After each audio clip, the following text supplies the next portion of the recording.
within a foot of Ellen. She does not leave your... Yeah, Harmsy, it's time for the podcast. Guard dog. So everybody should get me to safe, our Harmony. Facebook page or Karyn Bryant on YouTube to see the podcast. She loves Guard you. dog, or are you trying to chew the wire? She loves you. Chew the cord there. She did do that once before. All right, you're live. Okay. So, hey. What's up, everybody? Welcome to the MMA Podcast. I'm Karyn Bryant. Jouban here. Thanks for tuning in. Yeah, absolutely. We were talking about some stuff before we go on the air, but we will be talking about UFC Atlantic City. Of course. We'll talk about that awkward Gus interview with DC. The bicycle, the running man. Oh, wait, that. I didn't know about the awkward submission TKO, that as well. Yes. The awkward interview with Alexander Gustafsson in DC. I know you cracked up about that. DC's body language. DC was like, he didn't know what to do with himself the whole time. But he's like a master of kind of like keeping it playful. He always has a playful smile. He definitely does. But he knows how to pick and kind of, he likes to be the alpha male in the room. He's used to being the physically bigger guy. Yeah. But then he also, in his territory, he's the guy that works for Fox. He's the guy that leads the interview and everything. So he's also the champion. Yes, it was very funny. So that's coming up. But you had good, you're good, things are good together, good the weekend. Foot update and all that? Foot, I'm about a week out from being fully cleared. Had a bunch of guys fight this weekend. Did, I think we went 2 out of 3, 3 out of 4, something like that. And I got more guys from my gym, some of my students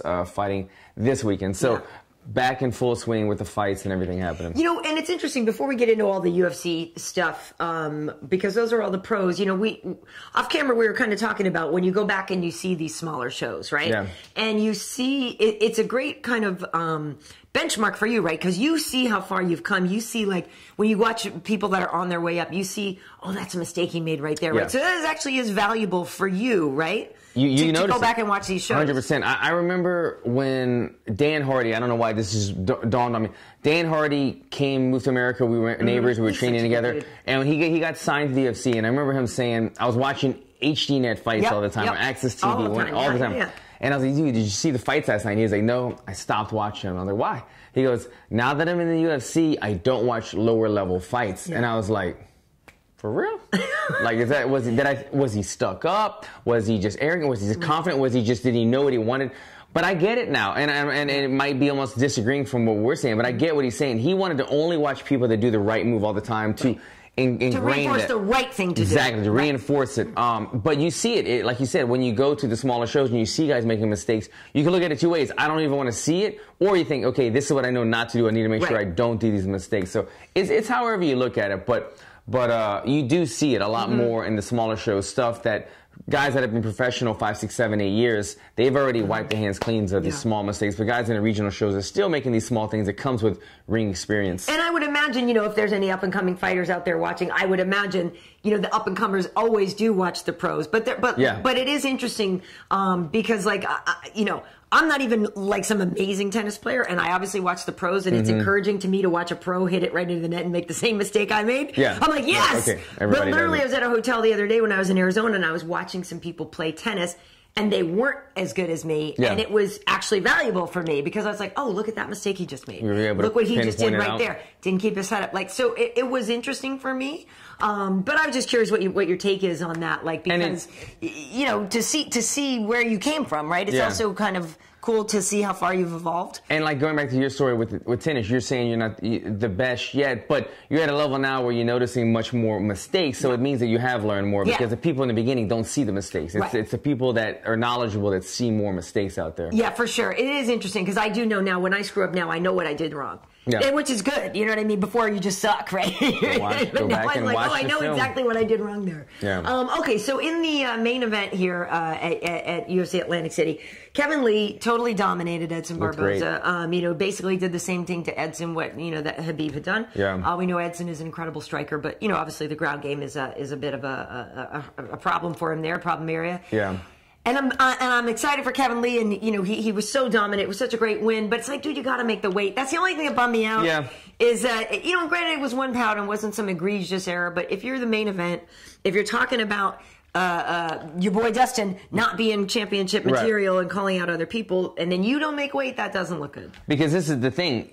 From this performance, I say Kevin Lee is right back in the conversation. He looked great. But what's the one thing that we have this debacle of like 4 guys, or however many, that are all worthy. It could be either one of those fighting for a belt. Right. But the problem with this division is these guys are unreliable. Honestly, Dustin Poirier, and maybe he's from my hometown, but he's the only reliable guy. He's the guy that makes weight every time, and he always delivers. Ferguson doesn't miss weight. Ferguson either. But he's injured. Sorry. Ferguson, he makes weight as well, but he happens to get in. Look, I get injured. It happens. But I'm just saying, when you look at Khabib and Tony's, them fighting each other's track record, something always comes up with those guys. You never know what's going on with Conor this day and age. Now we have Kevin Lee, who is, from that performance, another one of the best guys in the world, but he's a guy he said, you know what though, I didn't realize, he said after he missed weight, you saw the tweet that they put out, he said, over 400 wrestling matches and so many professional fights, first time I've ever never missed weight. And I didn't realize that because I know he has a tough weight cut. He almost missed it last time. So he's probably using that that 1 or 2 hour thing, that window after we don't make weight, we're granted 1 or 2 hours to try to continue making weight, and he's probably had to use that a couple times. But nonetheless, knowing that he's a guy that has to work really hard and he has to use the extra window, and this time he did not make weight, that's not helping his chances of getting above a Dustin Poirier or something like that in the fight. Right. Well, and also he said, because when he did fight Tony, and I know he had a staph infection, there was a lot working against him. Forgot about that. But he initially had a hard time with that, and then he made the weight. We know how that fight went. But I agree with you. Like, he tweeted and he said he ran out of time. And it is always interesting to read comments that people write back, and they're like, word please, like, when's the fight booked? Like, what do you mean you ran out of time, right? So, but I get it. You guys have your routines and this and that. But I agree with you. You have to make the weight. If anything, I feel like, the Conor thing, we don't know if at the very least this man is going to be suspended for some time or not back in the octagon. Kevin Lee already lost to Tony. Kevin and Eddie have not fought, right? So you could make You can make Kevin and Eddie fight or whatever. But Mike, I guess that's a good fight too. It is, because one of my statements is, and with Tony being the former interim champ, like, I think Tony gets a title shot whenever he's healthy, right? Tony doesn't have to fight again, I don't think. He never lost. Right. But I also think Dustin Poirier is ready for a title shot. Eddie already was the champion, and I actually believe that Poirier was winning that fight with Eddie before the illegal strikes.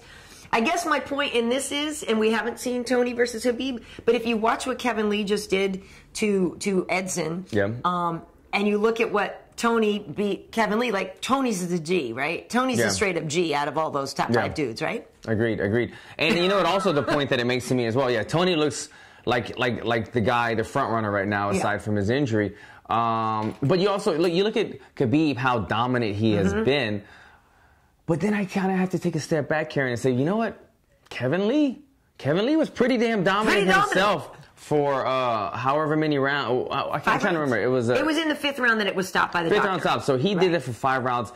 Plus, not only was he dominant on the ground, but he had much better striking. Yes, he got kind of caught, went on the stinky leg with the spinning back heel kick. Bambi for big time. Big time. But how well did he recover? Yeah. I mean, that right there, to be... I mean, you know what else I was worried about? Just the fighter in me, but I'm like, damn, he sprained his ankle. Like, I felt like he sprained his ankle. Over and over and over. And I'm thinking, oh my God, he's going to feel that the next day. So, but to go from that and then they're able to have the awareness to shoot the double, control the fight, go ahead and recover in a good position. He did phenomenal, man. He made up for some of the bad things that he's done in the past. I mean, the losses or the missing weight things. His performance stood out. Yeah, it totally stood out. And, I know it's interesting, too. I was just talking about the comments. A lot of people, it appears, actually don't really care for Kevin, right? Like, some people, it seems, don't really like how kind of mouthy he is, or they don't, Kevin's got swagger. I like the guy. I like it. And I don't think, I think he's being authentic. When I look at Kevin, I don't think of a dude trying too hard, like with how he dresses and stuff. Like, I think that's pretty authentic.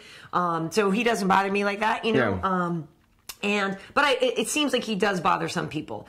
But so I guess my point on that, though, was that, I know you guys, you don't have to talk smack, but I found it ironic that he talked a lot about what makes championship material and that Poirier isn't that, and then... Kevin Lee was saying that. And then you don't make the weight. Right, yeah, so that's a problem. Now, Khabib, obviously, again, like you said, totally dominant, too. It is curious to think, if you put Khabib and Kevin together, what do you think would happen? It's going to be a catchweight. It is. The Tiramisu Challenge. Who knows what those two, But who do you think would win? Yeah, that's... and I'm a Khabib fan, by the way. Yeah. I joke about the tiramisu. I like him. And it's funny, I The other day, one of the podcasts that we did a week or two ago, I was saying that, man, when you look at stylistically, Dustin Poirier might be the better matchup against Khabib than these other guys. But you know what? Kevin Lee could be a good matchup because, you know, he's a hard guy to take down. He's got great wrestling. He's a great athlete. And he's got the explosive striking to match with the explosive wrestling. He could be a bad matchup for Khabib as well. So, I mean, all these guys, man, it's just, they're all really, really good fights, good matchups. And I will also say this, though. Eddie Alvarez makes a good point when he says, well, look at my resume compared to these other people. Like, Eddie's fought nothing but killers. Absolutely. Nothing but killers. Nothing but killers. It just hurts him that he was taken out so easily by Conor McGregor, and then it's like, well, but you know what? Dustin Poirier was as well. So, you know. But that was a featherweight, and that was... a while back, you know.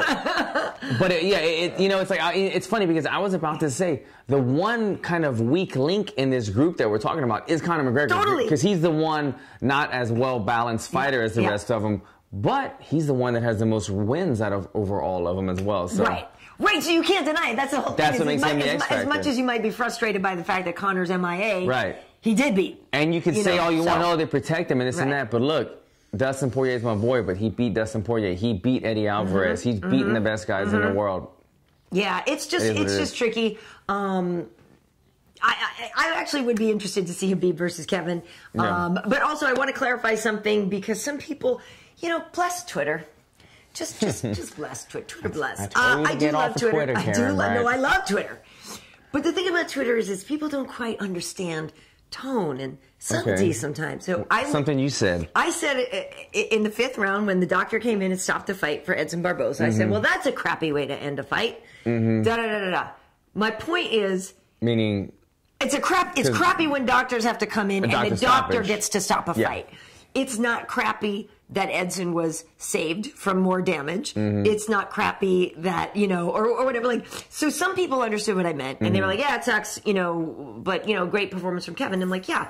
My point is not that, Edson should have kept fighting, right? Because it wasn't going to get better for him. I got a feeling I know. I can only, like, but see my the point comments. is, like, the dude wants to go out on his shield, right? I'm saying if you're in there fighting, and I just come in, I'm like, no more, you're done. And it's like... But wouldn't you be the one, prefer to be the one to say you're done? Yeah, that's all I'm saying, is it's a crappy to have, wasn't the big to have the thing taken away from you. Like, the big finish for Kevin and for Edson to at least go out on his terms. People thought I was like, back all of a sudden they're like, oh my God, like they think I'm like some bloodlust person that I wanted to see. She doesn't care about the fighters. Like, what? She just wants to see a What? Yes, this is a bloodlust. I just sat there eating. What would you know about anything, Karyn Bryant? When's the last time you stepped foot in the octagon? That's true. Actually, it was a while ago for a photo shoot. No, I got an octagon. It's so crazy. It's just crazy to me that people are like, that's pretty good. Dude, like, I want to see the guy die. Yeah. It's a crappy way to end a fight. It's just like you said, Kevin doesn't get the real finish. Yeah, no, especially it's just a crappy way. The doctor stoppage is always a lackluster thing, especially when it's a fight, the main event. You know, the main event on the fight card. So you don't ever want to see that, and especially. I don't think he was protesting the stoppage too much. No. But that's not...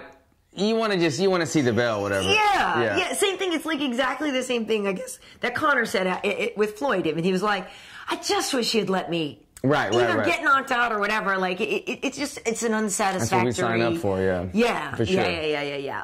That said, who did Edson piss off with all the wrestler matchups? But you know what? I mean, my man needs a break. Yeah. Please give him a striker next. He's the one taking these fights as well, though. I know. But they're main events. And when you're at the top of the food chain like that, you can't say no. I agree. But I think from now, what is he on a 2-fight skid? So he needs to be a little more conscious of these matchups that he's taking. And he's coming off of 2 losses now, so now he could fight somebody lower on the totem pole and try to get a favorable matchup. But if I was him, these are 2 tough fights. These are the kind of fights that just beat you down. He needs to take time off. Take some time. If he wants to take the rest of the year off, I'm cool with it. Exactly. Yeah. Come back, start 2019 or whatever with a bang. Like, Yeah. For sure. Take a break. Before we move on to the co-main, is there anything we should address here? Anybody got a question about the main event here? Wade's furiously typing. No, we have a new listener, Robert Bankston, just found the podcast. Hi, Robert Bankston. What's up, Robert? I get nervous when Wade's typing off of my account name, right? Because he gets feisty sometimes. I always sign You it have Wade. said things, you said some things before. I'm like, ooh, that's spicy. Always sign it Wade. Piss off Wade. He could type fast as shit. Way faster than me. Most of the comments are that Kevin Lee's on live right now with Joe. So cool. We've got people listening to both. Okay. And so things that you're saying, they're commenting. Well, actually, he just said this. Oh, did he? What did he say? What did he say? We're going to have to go split screen on this one, guys. We can't take their word. No. Yeah, what did he say? But I like I said, I like Kevin, and it's funny because he hasn't been on the show as an anchor. I mean, as an analyst for the whole entire time. But he came in and did a little bit with us. And I remember after because he gave Tony grief. Remember Tony? He and Ferguson had that thing, right? And he gave Tony so much grief. And then Kevin came on with us, and I remember he got up there. He was like, "Okay, that's way harder." He's like, "That's way harder than I thought." He was like, "Let me talk to the professional journalist." Let me back up a little bit. He's like, "That's a little harder than I thought." Man, he got Tony too because Tony was probably nervous. It's nerve-wracking getting. I did it. It's very nerve-wracking at the desk. There's a huge room. Everybody's looking at your producers. You got people talking to you in your ear while you're talking, and now you have somebody who's a potential opponent coming over here and talking, saying you're not doing a good job. It's like. It's scary, man. It's scary. It is, but I do like Kevin. I do too, man. I do. I get where people would, not, they have some things to say about him in terms that, he runs his mouth a little bit, but look, that's the name of the game right now. And the other only little dig they might have on him is that he's so good at. Well, he does win though, but he's so good at running his mouth. It helps him kind of jump the line somewhat. But look at his win streak that he had before. He was on a 7 or 9 fight win streak or something. So he's earned his dues. And love him or hate him, he's a fun guy to watch. And after seeing what he did against Barboza, he's very worthy of what has coming. And I feel like it's revisionist history now. But after our boy Al, number 11, got a title shot, you can't really get that mad about Kevin Lee and Tony fighting for that interim now. Yeah, I mean, it was obviously that wasn't the plan. Tricky situation, but exactly. I mean, Khabib is a champ. He's a champ, but he did beat the number 11 guy. Yeah. And Kevin looked like an assassin out there, man. He did, but Khabib is a badass. But okay. It's a good matchup. Let's go. What else we got? Moving on. Frankie and Cub, if I'm honest, was a little underwhelmed. Yeah. I had such high hopes for this. I'm such a fan of both fighters as individual fighters and just as good people, just good dudes. I know Frankie had the weight of the world on him, with the passing of his father and his grandfather. I know, Cub wanted to make a point with it being the new fight, first fight in his new contract. Oh, yeah. And I don't know if Cub was playing it too safe and being worried about being taken down. I don't know. I just didn't see the Cub I expected to see in there. And that's and part of that could just be because Frankie's so good at neutralizing other people. And Frankie's just so good at being Frankie the fighter. He's different. That he doesn't let you maybe get off on your own game plan. But I kind of actually expected a little more from that. Yeah. I mean, I agree. The fight wasn't that great. I mean, it shows that Frankie is still that guy that is always just right at the top. Yeah. He just came up short. During this fight, I was also cornering other guys, or I was in the back helping people warm up, so I kept going back to the phone and watching it. So I didn't get to absorb the actual, the energy of the fight, the rhythm. But just every time I was watching it, it wasn't a whole lot of great stuff going on. And from what you're saying, it seems like it was pretty much that the whole time. What you saw is probably what the whole. When my wrestling coach said that was a boring ass fight, then I was like, okay, then that must have been. But it's weird because it wasn't boring, right? It's like when you're watching somebody. It had stuff going on, but there wasn't. Yeah, and neither guy really got too banged up either, right? At the very end, they still looked pretty. Yeah. Not a lot of huge shots landed or anything. Yeah, and I'd be interested to hear from Cub,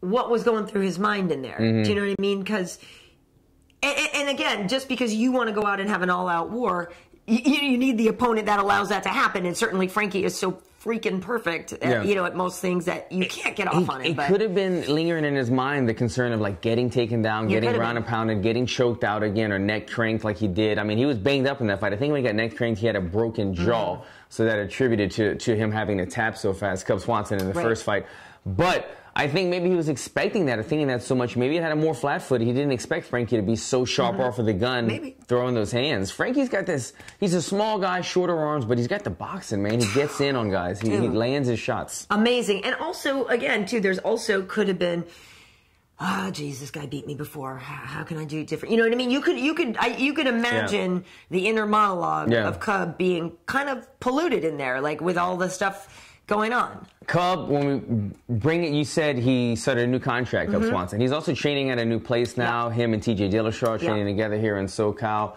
I thought we would see a little bit more transitional, like a TJ Dillashaw type style in there. Right. Oh, and like I said, I didn't get to see the whole fight, so maybe he threw some switch stances, some things that I didn't see.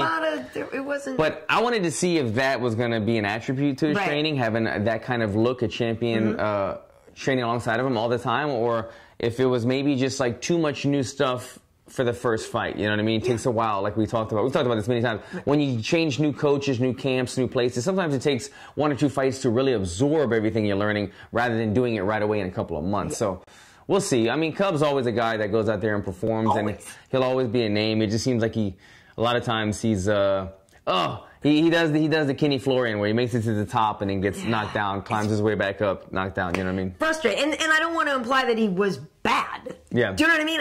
It wasn't that he was bad. I just kind of, you know, Cub's been in these wars lately. Expected more. Yeah. I think a lot of people did. And also, too, though, but by being in wars all the time, it makes sense to smart fighter and not drag yourself into a war. You know what I mean? I don't know. I just, you know, I was nervous for Frankie to fight that quickly after being knocked out. I was going to say that. Look how many people were thinking. And he was fine, so. That maybe this is too soon for Frankie, and then Frankie's the one that, you know. But that was also the right kind of fight for him to, do you know what I mean? Like, the fact that Cub didn't do what Cub often does actually made it okay for Frankie. Yeah. Like, if it had been a war, then we might have been having a totally different conversation. But Frankie didn't know that. Frankie might have went in there thinking it was going to be an all-out fight of the year. Yes, because and he might have escaped one there. If it would have been a Cub Swanson, what's his name, Duho Choi fight. Yeah. Frankie might have, you know, but Frankie said he took some good shots. I saw in his post-fight interview. His chin's still there. You know, he wanted to silence the doubters. It was a good win for him. Nothing amazing, though, from either guy. So a couple of other fights on there that I want to get to. The Dvalishvili thing. And it's Ricky Simone, even though it looks like Ricky Simon or whatever. Simone. I know, right? So, not to go through the whole thing, but anyway, Dvalishvili or whatever was winning. Not whatever, sorry, that's disrespectful. Yeah. You know, Karyn. We might just go with Merab. But that was so mean. It's all whatever good. Your name they is, get it. No, let's just call him Diva. But he was doing so well in that fight. He was totally winning that fight. I had him and the pace of that thing was bananas. Get to the third round, he gets mounted, and he's in, he's out, he's awake, he's not, he's on the bicycle, fighting that thing off. He makes it out of the fight, but then they rule it a TKO afterwards because they're convinced that he actually was out during the fight. I have like confusion and issues with this. You're the fighter. I want to see what you say. I know. John McCarthy said that he thinks that there was the right call. It shouldn't have been a TKO though. But that, you know, Ricky Simone definitely, he believes, should have won the fight. And I'm saying no. I actually think Dvalishvili should have gotten the win. He won the first couple of rounds. I would have just said 2-1. And even though I agree that he was in and out and in and out during that submission, technically he made it to the bell without the ref saying he's out. So why wasn't it just 2 rounds to 1? Okay. Let the great debate begin. And I could be a little off with some of my rules, but I'm just going to swing it because as long as I talk passionately, you will believe me. There's no room for facts, Alan. Okay, facts. Don't let facts get in the middle of a good story. Thank you. So here's the deal. I'm going to have to go on the other side of that, Karyn. I think he was out because this is the thing. You have to answer the bell. Even if you say TKO or not, you have to answer the bell. And when the bell rang, he was still riding his imaginary bicycle. And to me, in my eyes, that means you're unconscious or unaware and you're not answering the bell. And that's why I think the referee made that decision. After I saw it, I was like, what the hell just happened? We're all screaming and shouting. We're in the back watching on our phone. They showed the replay.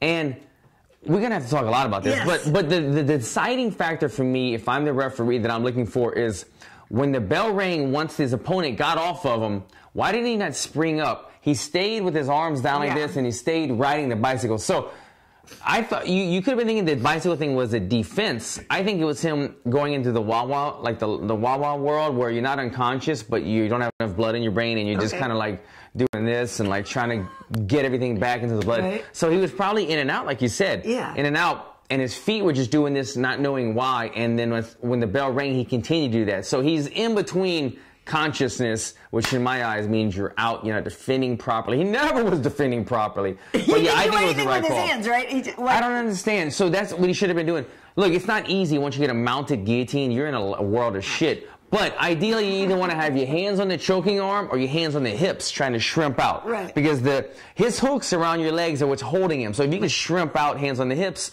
or defend what's choking you. But for him to go limp arm like this and then do the bicycle, at first thought, yes, normally if the hook's underneath your butt, you want to get your butt on the mat. So you have to kind of shimmy. And that's what we thought what he was doing, trying to get his butt flat on the mat. But he continued to do it. So I think, like we're saying, I think he kind of went into the la-la land, and then his body kept reacting and doing it because it just wasn't the proper defense from the get-go, but it was the right decision. But Alan, your turn. Okay, so I get it. Yes, he should have been actually fighting the choke or doing some defense with his hands. That part, 100%. I feel like, part of the time with his hands, he was just sort of motioning or at least letting the referee know, I'm not out, right? Because he was trying to sort of thumbs up at one point or whatever. It was kind of like weird. It was kind of right, and then the referee, a couple of times, if I'm not mistaken, sort of lifted his arm up, checked his arm to see if there was some resistance. See if and it was kind of like... And it, whatever. And so I agree, he was definitely compromised. And like I said, I do also, believe that he was in and out of consciousness a couple times. But I guess my point or my question is, if the referee did not call him out during the fight, and even though he didn't answer the bell after, but you made it to the bell, right? Like you made it to the bell. So... And you weren't saved by it or whatever, but you made it. And I get it. There was that 1,000, and then he sort of like woke up and started yelling or whatever. That's what that's what he's seeing. But I guess my point is like, well, why wouldn't you have just called him out? I don't think the referee made the maybe correct decision. Maybe he should have just done it before. But I think the referee was unsure. You know what? It's one of these that you can debate because the guy was never fully out. And the guy was never fully awake. So he like you said, he kept checking his arm. Yeah. And okay, well, he's doing something, but he's just not doing anything that makes any sense. So I have to let this go. It's just does he just do weird ass defenses, or is he kind of out? It's hard to tell because the guy's open, his eyes are open, but he was just doing weird shit. So I think he didn't want to stop a fight, and then the guy be like, "What the fuck? I was there," and then like, "Oh, you're the worst referee in the world." So the safest decision: let this shit play out. Ding! The guy gets up, and I'm still doing weird shit. Okay, TKO. You didn't answer the bell. You went from weird. You should have went normal at the sound of the bell. He stayed weird for too long. That is the reason. Why is it not a submission victory then? Why the F is it a TKO?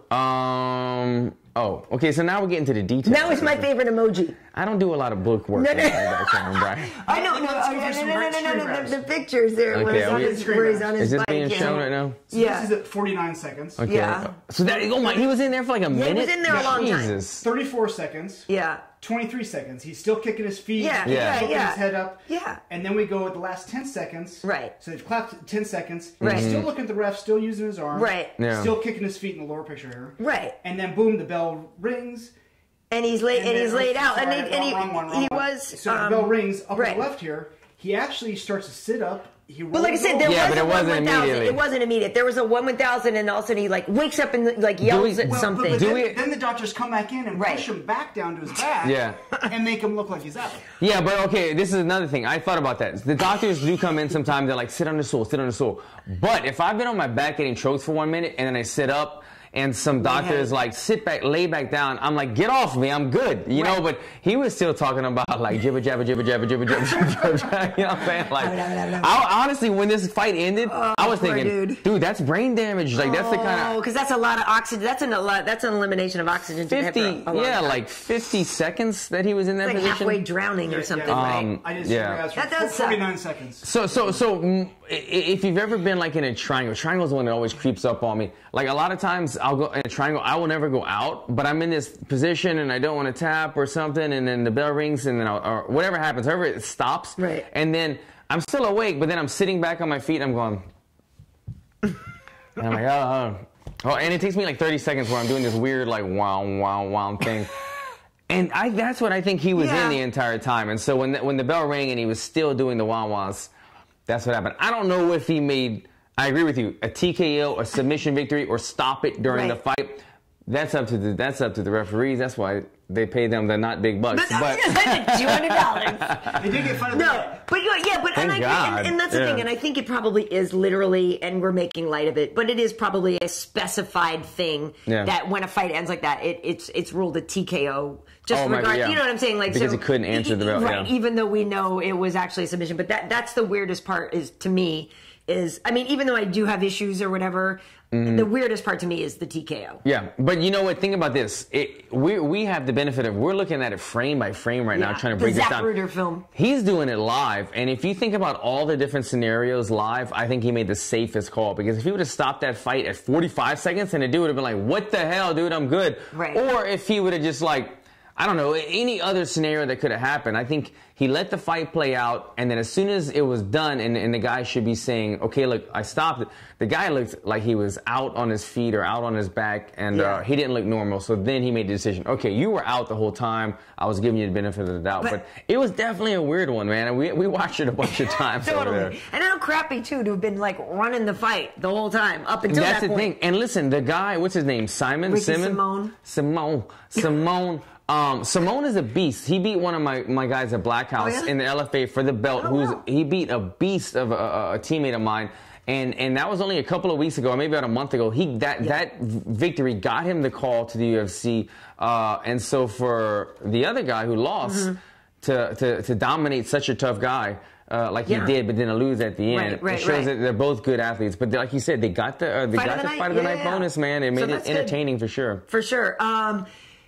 Yeah, so that is a weird one. I also want to highlight, though, I'm going to talk to Aljo and I. We were going to try to talk today. We can't talk today, but Aljamain Sterling had a nice win. Yeah. And Aljo, you look shredded, bro. Dude!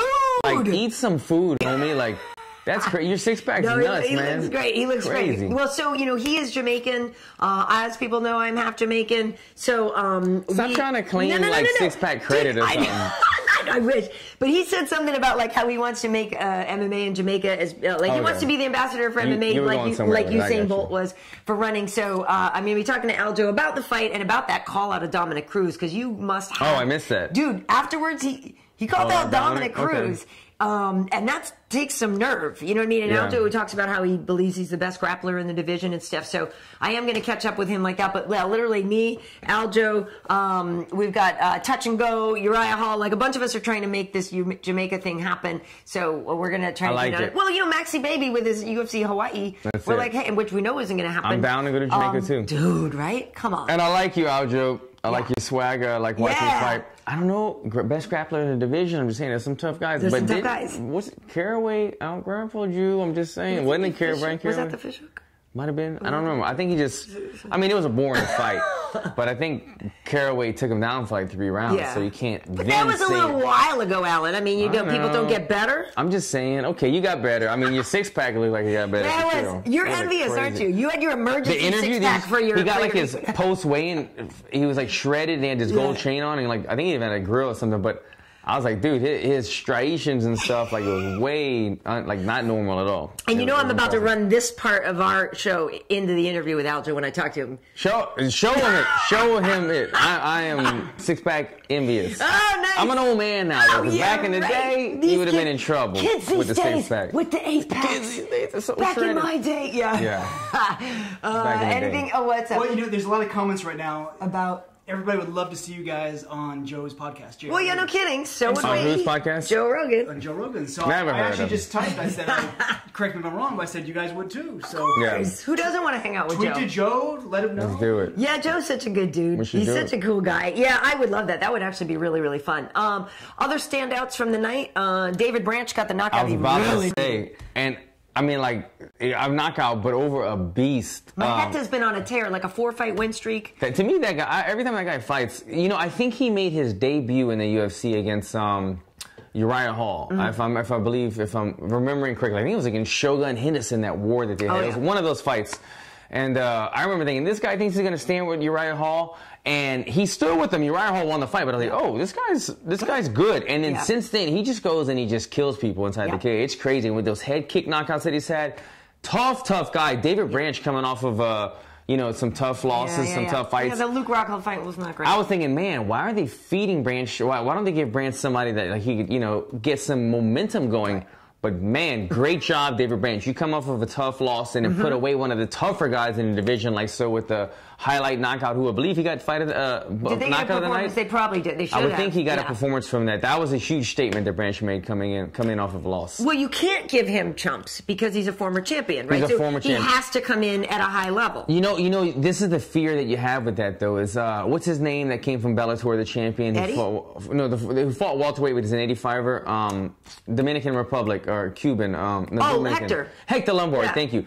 Hector had so much momentum coming into the UFC, and it was just like, it was nothing not happened. They gave him tough guy after tough guy. And look, you should be able to hang, but I'm saying he kept fighting tough guys and kept losing and kept losing. And now Hector Lombard, love him, funny guy, but he's just a guy that's lost in a division. He's not like anybody that's like conversational when it comes to talking about making his way to the belt again. And I was worried that might happen to Branch. But yeah, huge win for Branch. Massive win for him. And also, how about Corey Anderson? Okay, that was early, but he just owned Patrick Cummins. The most takedowns he has ever had in any fight against the most elite wrestler he's ever wrestled. Exactly, which is amazing, because I actually had a nice conversation with Corey in New York after 217. I felt so bad for the guy because he was winning that fight with OSP. Yeah. And then OSP got him with the head kick and it was over. So I felt so bad for Corey because he's like, yeah, man, I was doing everything right. And, you know, sometimes you do everything right. Dvalishvili did everything right and stuff happened. So, and I have absolutely no problem with Durkin. I like him a lot. He's a good dude. But my point is just, it's nice to see somebody get a win like that. Such a commanding win for Corey. I just couldn't believe, like, Patrick didn't look like he knew what to do. And I'm even thinking, like, even your old wrestling muscles, like your muscle memory there. Right, they weren't. Like, they weren't firing for him. Like, what happened, dude? Because Corey looked extra amazing. And maybe that was a real off night for Patrick.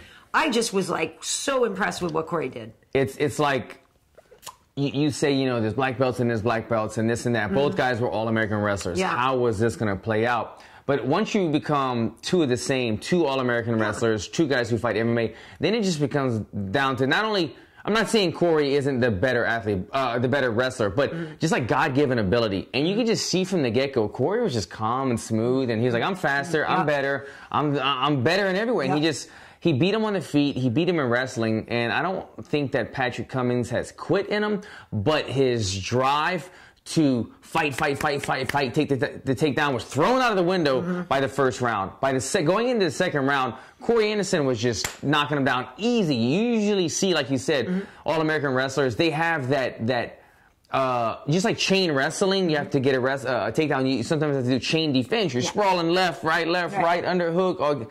That was gone, man. Corey broke him in terms of, I like Cummins, so I don't want to say that he quit, and I don't want to say that he was broken.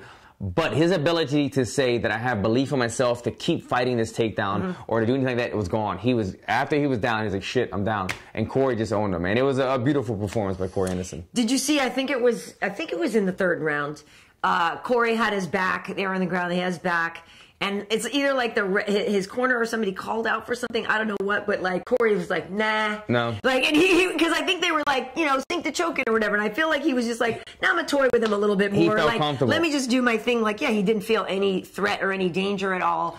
It seemed like slow motion for him. It seemed like he's like, oh, I see this, I'm doing this. It seemed like he was just like at practice and like just running the show. Like, and it's weird, like that. It was awesome. He would have taken down somebody who's such a wrestling standout more times than he would have taken down other guys. And I wish, you know, I don't have an answer for this question. Like, you think some of these tough strikers that he goes against with lesser wrestling credentials would have been taken down all the time at Corey Anderson. But no, he'll get one or two takedowns a fight, but sometimes those guys scramble back up.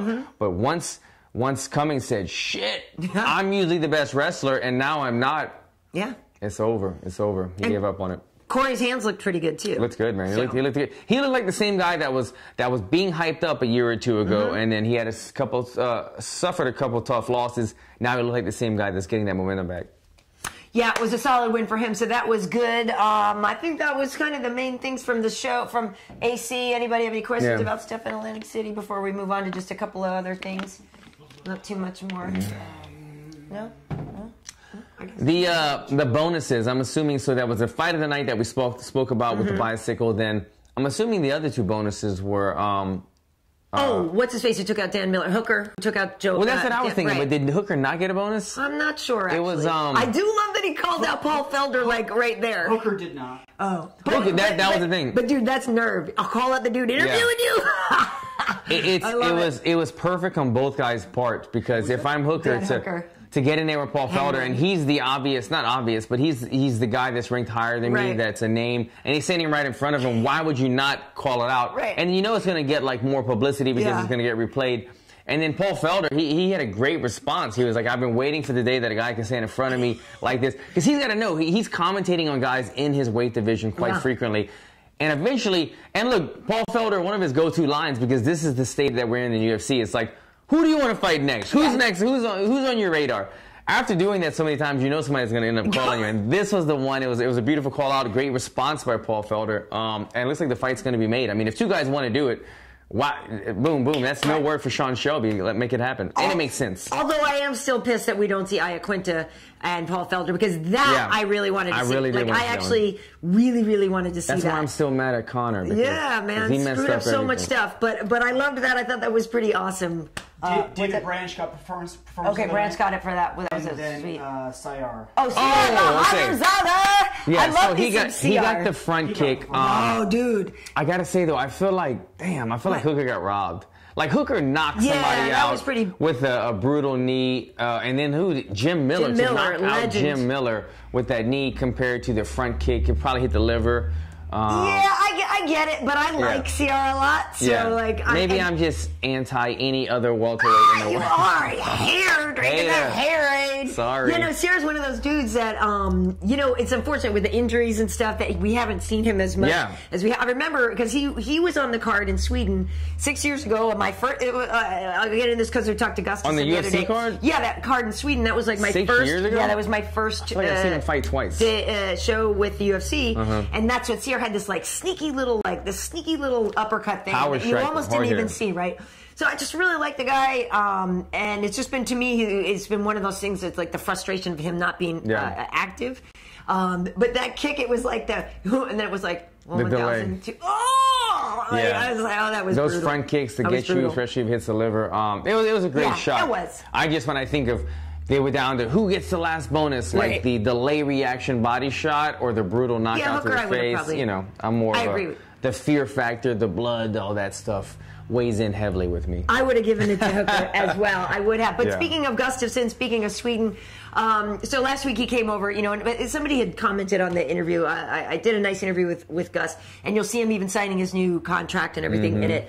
And we talk about the interview with DC, but somebody was like, why is everybody all over Gus this week? It's like, well, because he came to the States and he's never here, right? Like, you talk about somebody who's had to battle through some injuries and stuff as well. So everybody that was here was like, oh, we got to talk to Gus.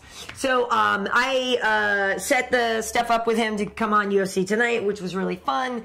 And you hear that, DC? She admitted it. She set that up. She's the one that put you in that awkward couch position where you were doing the penguin or something. I don't know what you were doing. What was that? DC, you could not control your body. I don't know what was going on. It's like you wanted to be all up in there, but you had to be the professional analyst. He's leaning over, and then Kenny's in the middle like, this is the most awkward thing. It's like his butt was eating his pants or something. Like his butt was squeezed tight.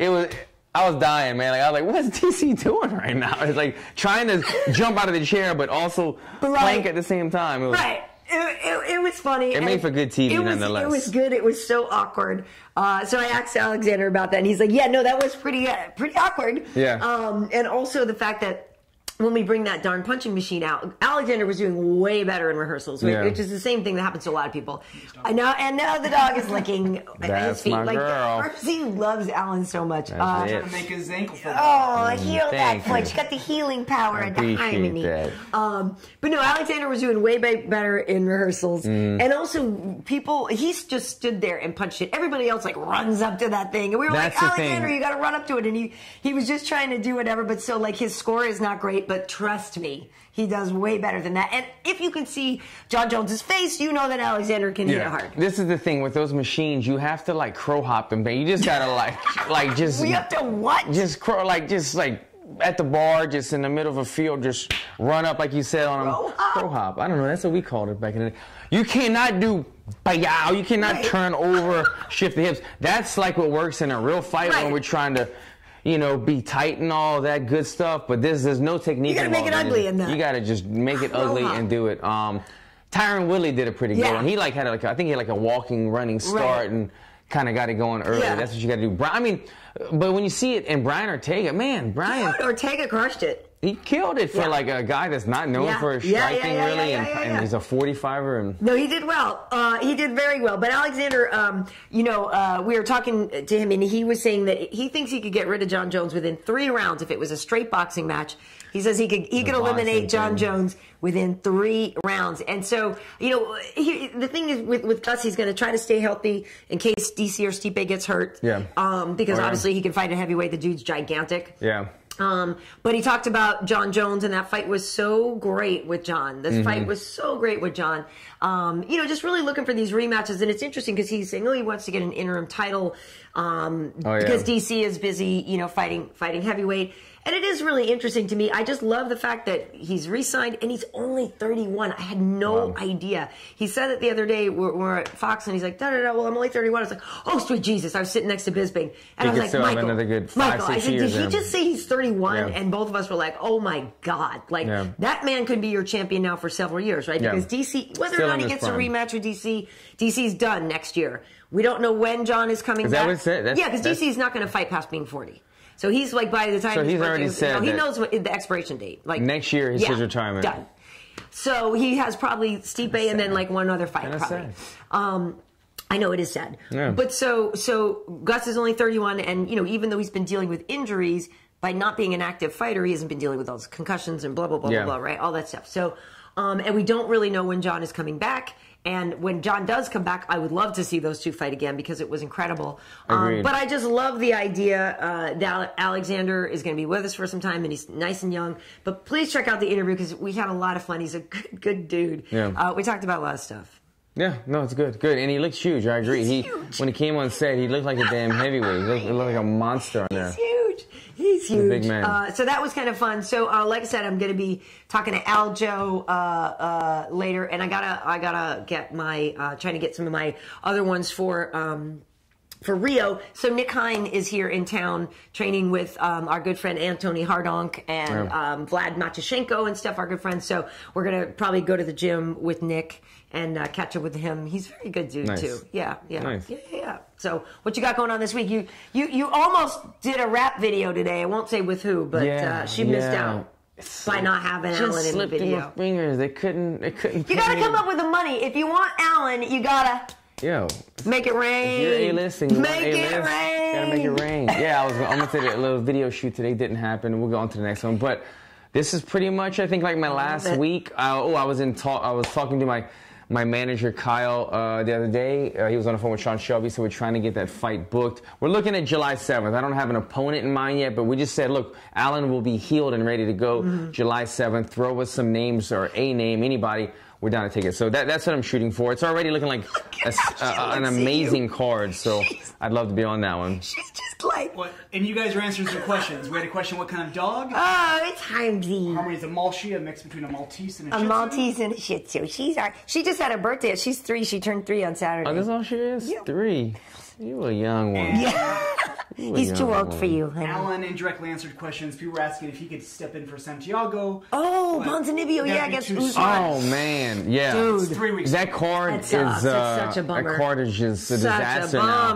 Ponzinibbio's out, and they were fighting in he's the closest hometown fighter in that one. And in the co-main event, Shogun versus Utsamir, is going off of that one. But they are now rebooked. Yeah, I knew that a little while ago. I just wasn't able to say. But I knew it had gotten rebooked for Germany. It's when you have these cards, though, that are like... It's a bummer. You know, in some place that there's only like 2 named fighters that are even from around there, and those guys are off the card. It's like, it's kind of a disaster. So. Well, and it sucks, too, because Kamaru can barely get anybody to sign a fight. Right. You that's know what I mean? was thinking. That sucks, because then it's like, even when you think about some of the other options available for him, his whole point is, I need a top 10 guy. I need a top 10 guy. And so, you know, even if you were healthy, he'd be like, well, what does Alan Jouban do for me other than make me, you know, like, you know, we'll have a great fight, but he needs a top 10 100%. guy. People were asking me that the other day, and I was telling them the same thing. Not only is it too soon, but he needs somebody that's going to propel him, because he's trying to get to the belt. He's that guy that, and I think he deserves it. He's one of the toughest guys in the division. And he's not a guy that, if it was any other guy, if it's a Cowboy Cerrone, everybody wants to fight Cowboy. It's a fun fight. Everybody likes him. Not a lot of people want to fight Usman, so it's going to have a tough time. I'll be curious to see if they're able to replace somebody against him, or if they're going to have to, like, put a new main event altogether. And at this point, too, Ponzinibbio is not an easy out, right? Like, so both of those guys, you know, could that's a bummer. It's a bummer. Alan, you've talked about this before, but someone actually emailed, and I think it's the same person asking right now. Could you just explain when you started MMA training? Yeah. And would you ever consider boxing professionally? I wouldn't consider boxing. I mean, probably not. I'm too old to do that now. I'm starting a new career. But I started at 25 is when I walked into a Muay Thai gym. I fought Muay Thai for a couple of years, 10 fights, and then I started training Jiu-Jitsu. And from there, MMA. But I went amateur MMA at 29, had 5 fights in 1 year, then went pro the same year, or the next year. But anyway, what I'm saying is I went pro before I was 30. So if you're any younger than that at all, you have a ton of time. I get people that all the time that are saying, I'm 25, is it too late? I'm 24, is it too late? No, man, like, it depends how much effort, how much time you put into it. You got to be passionate about it and do it as many times as you can during the week to get there on the fast track. But yeah, 25 is when I walked into a gym, went pro before 30, and I'm 36 now. So. And what sports were you playing as a youth? Because you obviously are an athletic guy. Soccer. Yeah, I played soccer my whole life. And I played soccer my whole life, tore my ACL playing flag football, of all things. Because you were drunk. You were laughing at me, Karyn? Yes. Because I played flag football. You were drunk. It's better than ultimate frisbee. Yeah. Can you imagine? It's just because I'm soccer. Worst frisbee thrower on the planet. Soccer's got the good footwork. I don't know why I can't throw a frisbee. I just am terrible you just at it. Flick at a wrist. It's terrible at it. It's terrible. Flick at a wrist. I hope that answered your question. That's it. You got time. We had some other people to answer another questions. Asking, would you face Colby Covington? I'd love to see that. They think you could beat him. Look, honestly, I've said this before. I would fight anybody in the world. Colby's a tough guy to fight. Yeah, he's a tough wrestler. That guy can wrestle. If he was making his UFC debut, I'd be like, I don't want to fight that guy. He's a tough wrestler. Does nothing for me. Colby is one of the best guys in the world, and I feel good with the matchup against him. So, of course, I would fight Colby. I went to my truck shop the other day, and the truck shop guys, they don't know that much, and he goes, you know, they only know the big names, and they go, but they know me and big names. That's it. And they go, would you fight Conor McGregor? And I was like, anytime. Yeah, exactly. Place. Would I fight Conor McGregor? I would fight Brock Lesnar on 1 day notice if you throw me a meal. Like, that's all you would fight Cyborg, damn it, if they made the payday, right? Like, we're fighters. That's what we do. We fight. You know, you have lower percentage chances of winning, maybe. But I'd rather fight Brock Lesnar on 1 day notice and get paid $1 million than fight Colby Covington in his UFC debut and get paid 20 G's or something like that. You know what I'm saying? Yeah, we are down to fight. All right. Follow-up question. What belt are you in jiu-jitsu? Brown belt. Been a brown belt for a while. I probably would be a black belt if for the last 3 or 4 years I've been focusing solely on jiu-jitsu. But to be honest, I had kind of a turning point in my career where I just realized I'm not using that much jiu-jitsu in my fights. Right. And there was also a change in the jiu-jitsu game years ago. Leg locks have always been around, but as of the last 3 years now, leg locks have become very, very much the high percentage move because guys are knowing, like, it doesn't matter how good this guy is, all I gotta do is catch his ankle. Right. And so that's kind of the jiu-jitsu game that everybody's playing now, especially in these competitions. So with everybody always playing the leg lock game in the gym and me not really using that much jiu-jitsu, I kind of just said, look, let me do jiu-jitsu once or twice a week. Or what I do is I incorporate it with wrestling. I'm working my MMA wrestling skills. If it goes to the ground, then I play submission. But as far as putting 1 or 2 hours in solely just jiu-jitsu 3 or 4 days a week, I don't do that anymore. just because it's not something that I use a lot. So that answers the question. But once I do retire from combat sports, I probably will go and focus on nothing but jiu-jitsu and get my leg lock game back to where it should be, and I'm going to get my black belt. But isn't the leg lock game, too, a little dicey in terms of injuries and stuff like that? That's part of it, too. You got to be careful. You got to be careful because, you know, that's the thing. I go in there, every time I go into the gym, you know, these like blue belts are like, you know, they want that. They want to beat you. They want to tap me out, and they've been working that, and I'm just like, I got to tap because I'm like, I don't want to play the game, and all of a sudden I'm out of my fight. Right. But that's just it. You know, I just don't have. There's so much to do in MMA that I would rather put 1 or 2 more days a week into the striking or wrestling game, because I use that more than the jiu-jitsu game that I don't use as much, because that's just the way that I'm programmed when I'm in a fight. So I just use more of what I'm doing. But like I said, I will get my black belt after retiring one day. Yeah, because a lot of time you're not alone too. I definitely know people who use sort of wrestling. Basically, they focus on anti-jiu-jitsu, right? Or jiu-jitsu, you know, negation. Right. The same thing like with wrestling. Like I work both offense and defense, but a lot of times in my fights I don't have to show that much offensive wrestling. It's a lot of defensive wrestling that I'm showing, but I'm working it all the time. But which, to circle back around before we wrap it up, brings us back around to what we were talking about at the beginning of the show. When you watch the amateurs, one thing that you do see is almost like 90% offense, 10% defense, right? That's the thing. And that's a problem. That's why guys in the gym, when you go against them, like, damn, you've only been training for 2 years and they've got great offense, but it's hard to practice on pads or something, like the crazy positions and things that happen in fights. And that's where you see guys that have like never been in a weird position or this or that, and they don't know quite what to do. But after you've had, you know, 20-something fights, you've been in pretty much every position, so you kind of know the high percentage place to go next. Cool. To circle back around. I know you guys have things you have to go do, but we're getting a lot of questions on this topic now. Okay. Let's get some quick ones. So, Alan, how would you handle the takedown pressure of Kevin Lee or Khabib? It's tough. I mean, is there really an answer? You got to work on a lot of. I thought this defense worked pretty well. Like you'd have to do that. Like that. Like you protect your knee, and then there's. I'll use a little Kenny Florian stuff. Kenny Florian was telling me, we were having this talk the other day, and he was saying he thinks you got to focus a little bit more on jiu-jitsu because he thinks you're going to get taken down. You're going to get taken down. Right. So it's using the jiu-jitsu offense, and this is, you know what? This is going to come back and circle back to what we just talked about. A good way to get off the ground sometimes is to play the leg lock game. If you put guys in a position where they feel like you're about to get the leg lock in, they'll make a sudden move, and then you use that opening to get up. So that's one thing I'm curious to see if anybody ever uses against Khabib. So attacking his legs, make him kind of release the pressure so that they can scramble to their feet. But look, Kevin Lee, Khabib, they're both great athletes, both great wrestlers. I think if you go against those guys, you got to expect, I am going to get taken down, and start thinking, what do I do from there? How do I get back up? Also, don't you jab more, maybe kick less? Yes. That's the blueprint for any time a guy's trying to take you down. You want to kick a little bit less because they're looking to grab your kicks. Which sucks for me because I know that sucks. But you've got you know, arms and elbows. You got to make do, but I would definitely say you have to expect you're going to be on your back. So if I was fighting one of those guys, I would have to change my routine. Yes, I do need to put more jiu-jitsu into my weekly. And I would also ask you, Alan, to circle, to move. Don't be standing there where he can power double you.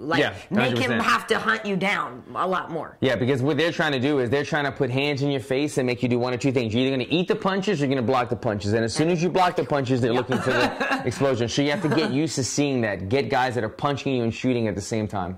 Yeah. Karyn, your Three Stooges. Yes. Got a spit take from one viewer, and I mean, it's effective. H also laughed. It might get me a point taken away, but it's effective. And 2 for you real fast. One, your mom is on. Hey, Mom! Shout out What's to up, Mom? Hi, Mom. And then other one about Tough Talk. It's back. Oh, yes, Tough Talk is back. Yeah. So, so the other day DC was on with us. We're hoping to get Stipe on in one of the next upcoming episodes. You know, it's fun. It's a fun show. I have a blast on Tough Talk because it's a lot looser. You know, anytime I can work with Bisping, you know it's going to be funny. Yeah. So we have a great time together. And then, you know, like this season is all undefeated fighters, undefeated lightweights and featherweights. And there's a lot of talent, actually. Even though, you know, some of the guys maybe only have 5, they're 5-0, 6-0, whatever. But there's some definite talent on the show. And there have already been some clear let's say, characters that have emerged. And there's only been one episode so far. But Tough Talk, we do it every week right after The Ultimate Fighter. And again, like I said, we have, the fighters on and stuff. It's a lot looser and a lot more fun. It's supposed to be just more goofy and hanging out. So if you don't watch it, I would say you should, because it's fun. We have a good time there. I got to check it out, man. I wanted to see the season. I didn't even realize it started. So yeah, it just started on Wednesday. We're only one episode deep. One word, was it llama or what was the? Alpaca. Alpaca. Yeah. In the first episode, the alpaca scene actually freaked me. If anybody did see it, it's John Gunther, the fighter, John Gunther.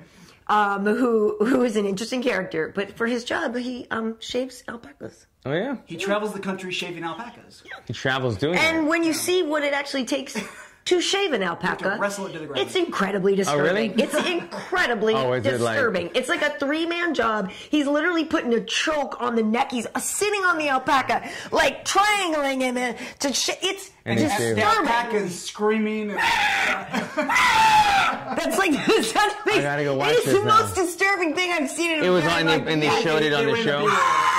That's the sound of the alpaca. Yes. Yeah, I can imagine. Now you know that's me.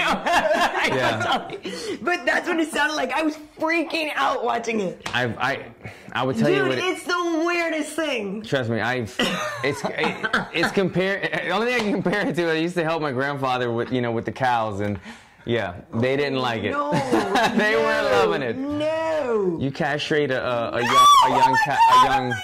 young steer, they make some weird noises. I bet. How could you actually do that to an animal though? Don't you feel bad? Like do you? It's just the country boy way of life. You just grab them by the neck, cut it off, some stuff. I couldn't do that Hit stuff. With some medicine. Boom, they go. Do you let them have one last mare before they? They don't even know, they're too young. Oh, okay. Jeez. I know. See, in Louisiana, I never would have thought twice about it. Now that I lived in LA, I'm like, yeah, it's kind of. What did you say before you were corn? You got to come up and corn roll the guy? Crow hop. Crow hop. Yeah. I don't even know what that means, but it's just to do a little cow tipping back east. But did you use some cow tipping? I don't think I've actually done it. Like I said, they sleep standing up. I personally never cow tipped. I cow tipped. I used to do it. But you can really hurt a cow. But yeah, they sleep. And near my school, there was a bunch of cows, and people you just go push them over. But I would not. Make sure it's a cow, not a bull. Yeah. I was watching some more PBR the other day. Yeah. Oh yeah. Do not piss off a bull. Yeah, for sure. Anything else? That's it. That's good to go. Okay. We could go on forever. I know. All right, so this week we actually don't have UFC tonight, but we do have Tough Talk. So that will be happening. And like I said, the Gus interview is out. They'll be talking to Aljo. Evie and I are finally going to get together. We've been talking.